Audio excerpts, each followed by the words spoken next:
Thank you. Thank you, sir. As I was reflecting on each one of your wonderful insights, I was thinking of something which decades ago we experienced when Johnson and Johnson, in that infamous or notorious case, when the device to be implanted in the hip, after its global recall, it started continuing in India for about 2 years' time, and the question popped up: who approved this? So, against that backdrop, if I were to again ask each one of you from a rich experience, would it really serve an organization to do its business with purpose? It doesn't have to be a kind of business organization, it has to be any organization, state as a whole, different organizations in the government. So, is this question to be encouraged, or is this question to be addressed in a particular manner? Should it be celebrated? Should it be denigrated?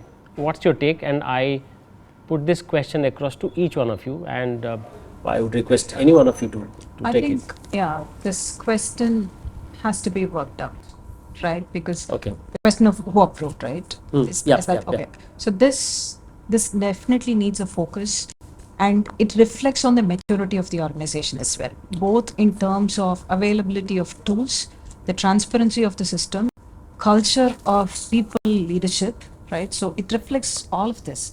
So when I talk about transparency of the system, today matured organizations have a traceability matrix to every decision that's being done, and that tool is actually open to all the folks, right? So you talked about RACI matrix, right? So every organization today has an organization chart, right? So org chart is there.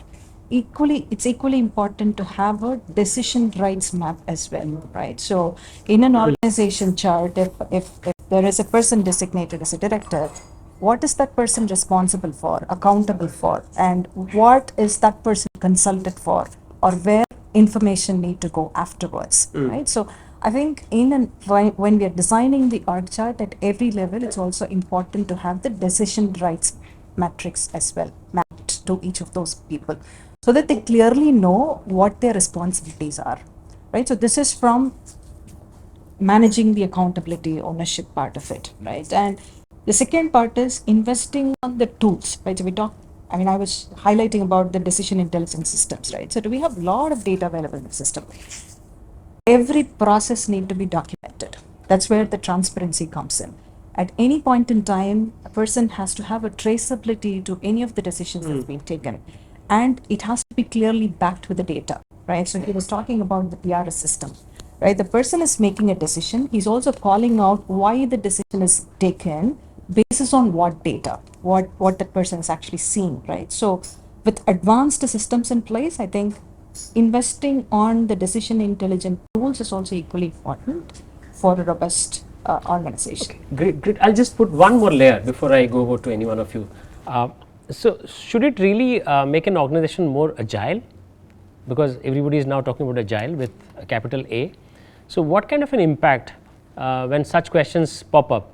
What kind of an impact, what kind of an indication does it have for an organization which is, let's say, trying to be more agile? Will it help an organization to become more agile, or it will kind of constrain the agility?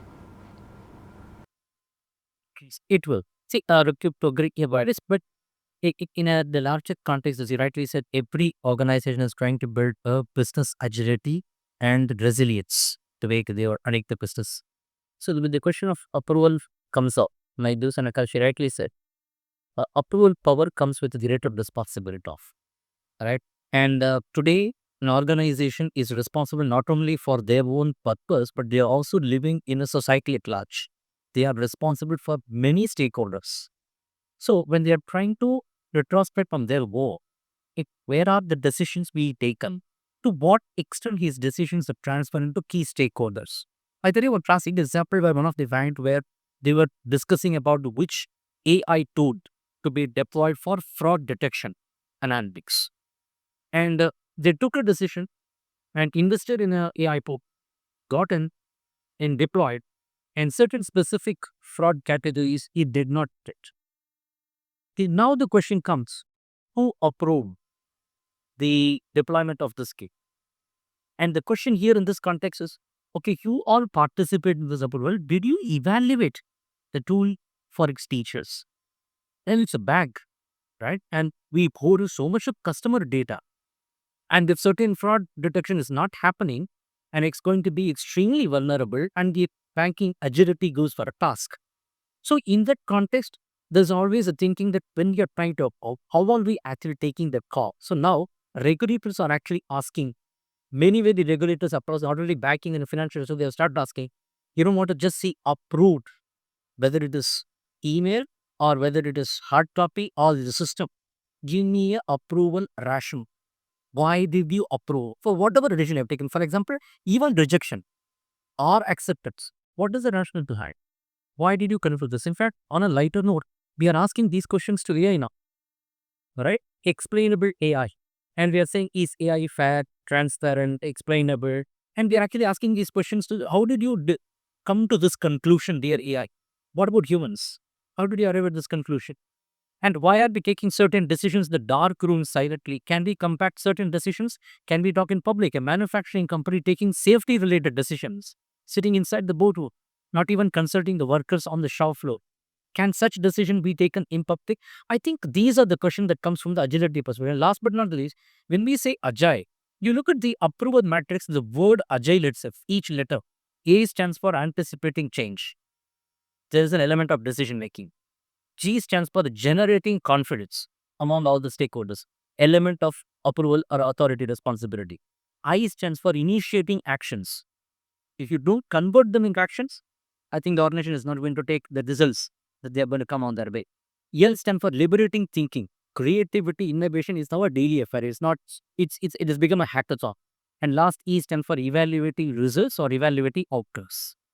So when we look at this, right from anticipating change to generate confidence, to initiate actions, to liberate thinking and evaluating outcomes, decision making extremely critical, and it cannot be opaque. It cannot be a black box anymore. It has to be a white box, a glass box in that sense. Wonderful. So what you're saying is the following: even if an organization which is trying to be really agile, the decision making process has to be extremely open, no opacity whatsoever, and that would make who approved this a pertinent question, but also would serve towards making the organization more agile. Thank you, sir. Thank you. Yes, sir. Your take on this. Yeah, I think definitely to going back to your question, approval process standalone doesn't necessarily slow down or slow down agility, but what organizations end up creating at times as they grow is artificial layering, right? We always, wherever there needs to be just two people working on, we probably add 2-3 more layers. When we start going by designations, and that's where agility slows down, right? Because in order to ensure that each one of them gets to play a role, the approval process takes 4 steps instead of what should be ideally 1 or 2. So for me, the approval process and can still be agile as long as there is we empower people irrespective of the designation, etc., as long as they are the subject matter experts and the right authority to approve. So to that extent, to this point, famous Spider-Man adage, with additional power, with more power comes additional responsibility. So at each layer, if we can talk about what we probably do, what organizations need to do better is, if you do this, this is the outcome, this is the impact, right? I think many times the business outcomes and impact are not very clearly explained. As far as I always say this, if every individual in the organization understands the business of business, he or she will deliver what needs to be delivered. I think we need to communicate that very well. Many a times, whether it's a technologist or a process associate or anybody working on finance, they've been just told to build a tool or go through a spreadsheet or go through a process document. Many a times they don't get to necessarily know who is going to consume this, who is the end user. Once they know this, when they tie the dots, you don't need a lot of the approval process in between. Simple things would be like when we apply for travel, right? It goes through like 3 approvals in finance, 2 in business, and by the time finally it reaches the head of the division, it gets rejected because either the quarter budget it didn't go through. I mean, this first finance person should know what was the quarter projection. He or she was not empowered or probably thought let it go up the layer. The more the layers we have, I think if layering can be avoided, approvals in my opinion need to be there, because for all the transparency and other things we speak about, there is also the confidentiality element. there is a reason why there is a small group which takes decisions, because there are certain things you don't want to communicate to everyone upfront, because the impact could be huge if you just broadcast the entire news. Rather take into consideration the entire impact and then go back and think about what needs to be communicated. It doesn't slow down the process, it only puts more responsibility on the individual as such. So long story short, I think agility do not necessarily get impacted just by the approval process. The layering as well as how simple we can go with the approval process is going to be very important, because from a compliance and other angle, I think approval processes help.